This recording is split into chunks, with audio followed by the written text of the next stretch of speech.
الحمد لله نحمده ونستعينه ونستغفره ونعوذ بالله من شرور أنفسنا ومن سيئات أعمالنا من يهده الله فلا مضل له ومن يضلل فلا هادي له وأشهد أن لا إله إلا الله وحده لا شريك له وأشهد أن محمدًا عبده ورسوله أما بعد فإن خير الحديث كتاب الله وخير الهدي هدي محمد صلى الله عليه وسلم وشر الأمور محدثاتها وكل محدثة بدعة وكل بدعة ضلالة وكل ضلالة في النار أعوذ بالله من الشيطان الرجيم بسم الله الرحمن الرحيم قل إن الموت الذي تفرون منه فإنه ملاقيكم ثم تردون إلى عالم الغيب والشهادة فينبئكم بما كنتم تعملون رب اشرح لي صدري ويسر لي أمري واحلل عقدة من لساني يفقهوا قولي۔ حمد و ثنا، تعریف و توصیف، کبریائی و بڑائی اللہ سبحانہ و تعالیٰ کے لیے لائق و سزاوار ہے جو وحدہ لا شریک ہے۔ درود و سلام کے بے شمار پھولوں کی بارش ہو تمام پیغمبروں پر اور بالخصوص رحمت للعالمین جناب محمد رسول اللہ صلی اللہ علیہ وسلم کی ذات گرامی پر اللہم صلی وسلم وبارک علیہ۔ گزشتہ جمعہ کو یہ بتانے کی کوشش کی گئی تھی کہ شہادت کی موت اور عام موت میں فرق ہے۔ شہادت کو زندگی سے تعبیر کیا گیا ہے اور دنیاوی موت کو موت سے تعبیر کیا گیا ہے۔ شہید کے بارے میں یہ حکم ہے کہ جو اللہ رب العالمین کی راہ میں شہید ہو جائیں، قتل کر دیے جائیں، ان کو مردہ نہ کہو۔ وَلَا تَقُولُوا لِمَنْ يُقْتَلُ فِي سَبِيلِ اللَّهِ أَمْوَاتٌ بَلْ أَحْيَاءٌ۔ ان کو مردہ کہنے کا حق نہیں ہے، وہ زندہ ہیں۔ لیکن آگے اللہ تبارک و تعالیٰ نے یہ فرما دیا وَلَٰكِن لَا تَشْعُرُونَ، ان کی زندگی کا شعور تمہیں نہیں ہے، بس ہمیں یہ ماننا ہے کہ وہ زندہ ہیں۔ کیسے زندہ ہیں، کس حال میں ہیں، یہ کیفیت ہمیں نہیں معلوم۔ جیسے ہمارا یقین ہے کہ فرشتے ہیں، فرشتے کیسے ہیں ہمیں نہیں معلوم۔ نبی اکرم صلی اللہ علیہ وسلم کے پاس جبرائیل آتے تھے، اللہ کے نبی ان کو ان کی شکل میں دیکھتے تھے، لیکن صحابہ کرام نے ان کو ان اصلی شکل میں نہیں دیکھا۔ کبھی کسی انسان کی شکل میں آئے، کبھی کسی صحابی کی شکل میں آئے، کبھی صرف محسوس کیا کہ اللہ کے رسول صلی اللہ علیہ وسلم کے پاس وحی اتر رہی ہے لیکن دکھائی نہیں دے رہے ہیں۔ کبھی وحی آتی تھی گھنٹی کے بجنے کی طرح، ٹن ٹن کی آواز ہوتی تھی۔ کبھی محسوس ہوتا تھا کہ نبی اکرم صلی اللہ علیہ وسلم کی پیشانی پر پسینہ آ جاتا تھا، سخت سردی میں بھی آپ کی ماتھے سے، آپ کی پیشانی سے پسینہ نکل آتا تھا، تو یہ اس بات کی علامت ہوتی تھی کہ اللہ کے رسول صلی اللہ علیہ وسلم پر وحی نازل ہو رہی ہے، اور جبرائیل دکھائی نہیں دیتے تھے، لیکن ہمیں ماننا ہے۔ میں نے یہ بھی اشارہ کیا تھا پچھلے جمعے میں کہ ابھی لاک ڈاؤن جب سے چلا ہے، ان دنوں میں ہمیں پتہ نہیں ہو پا رہا ہے اور ہماری جماعت کے کتنے بڑے بڑے عالم اس دنیا سے چل بسے۔ شیخ صلاح الدین یوسف، جن کو اس وقت ممبر پہ کھڑے ہو کر رحمۃ اللہ علیہ کہتے ہوئے زبان للز رہی ہے کہ جن کے بارے میں کل تک پڑھا جاتا تھا اور کہا جاتا تھا حافظ اللہ علیہ، اللہ ان کی حفاظت فرمائے، آج ان کے نام کے آگے لگانا پڑ رہا ہے رحمت اللہ علیہ، اللہ ان کی مغفرت فرمائے، ان پر رحمت فرمائے۔ قرآن کریم کی تفسیر لکھنے والے، خلافت و ملوکیت کی شرعی حیثیت نام کی کتاب لکھنے والے، جنہوں نے صحابہ کرام کا ایک مقام پوری دنیا کے سامنے واضح کیا ہے کہ ان کا مقام و مرتبہ کیا ہے، آج وہ ہمارے درمیان نہیں ہے۔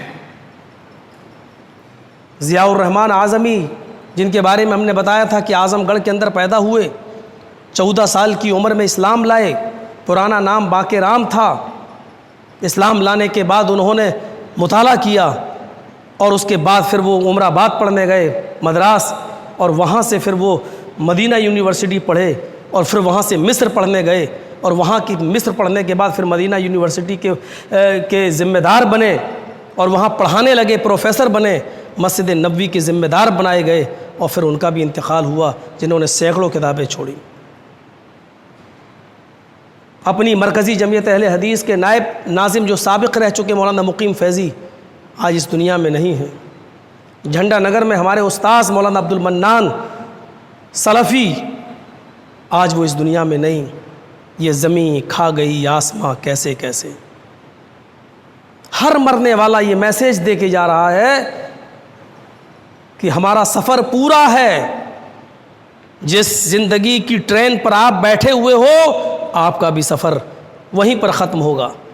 قل ان الموت الذی تفرون منہ فانہ ملاقیکم، اے محمد صلی اللہ علیہ وسلم آپ اناؤنسمنٹ کر دو، دنیا والوں کو بتا دو کہ جس موت سے تم بھاگ رہے ہو، جس موت سے تم پیچھا چھڑا رہے ہو، کبھی علاج کے لیے، کبھی ICU میں جاتے ہو، کبھی آگرہ بھاگتے ہو، کبھی گاڑیاں بک کر کے علاج کے لیے جاتے ہو، موت سے بچنا چاہتے ہو، اے محمد صلی اللہ علیہ وسلم آپ اعلان کر دو ان الموت الذی تفرون منہ، جس موت سے تم بھاگ رہے ہو، فإنہ ملاقیکم، وہ موت تو تم سے ملاقات کرنے کے لیے تمہارے پیچھے پیچھے دوڑ رہی ہے۔ ملاقیکم، ملاقات کیا ہوتی ہے؟ اچھا آپ کے دوست بمبئی میں ہیں، میرا سلام کہہ دینا، یہ ملاقات نہیں ہے۔ ملاقات یہ ہے السلام علیکم، وعلیکم السلام، آپ نے مجھ سے ہاتھ ملایا، میں نے آپ سے مصافحہ کیا، آپ نے مجھے دیکھا، میں نے آپ کو دیکھا، یہ ملاقات، آنکھوں میں آنکھیں ڈالنے کو ملاقات کہتے ہیں۔ اب صحیح ترجمہ اس آیت کا کرو، فَإِنَّهُ مُلَاقِيكُمْ، جس موت سے تم بھاگ رہے ہو وہ موت تو تمہاری آنکھوں میں آنکھیں ڈالے ہوئے ہے، وہ موت تو تمہارے سامنے کھڑی ہے، اس موت سے تم چھٹکارا نہیں پا سکتے ہو، وہ موت تو تمہیں ہر حال میں آ کر رہے گی۔ حقیقت ہے، دنیا کتنی ترقی کر لے، اور دیکھ رہے ہیں ترقی کی، لیکن آج تک اس دنیا نے، سائنس نے ہزاروں معاملات کی ترقی کی ہے، انترکش پر ہو آیا ہے، چاند تک کا سفر کر لیا ہے، انترکش پر جا چکا ہے، چاند پر اپنا جھنڈا لہرا دیا ہے، کئی دن کا سفر آسمان میں اور خلاؤں میں کیا جانے لگا ہے، سمندر میں پڑی ہوئی سوئی کو 24 گھنٹے کے اندر تلاش کر لیا جاتا ہے، جہاز اگر سمندر میں ڈوب جائے تو اس کا ملبہ 24 گھنٹے کے اندر تلاش کر لیا جاتا ہے۔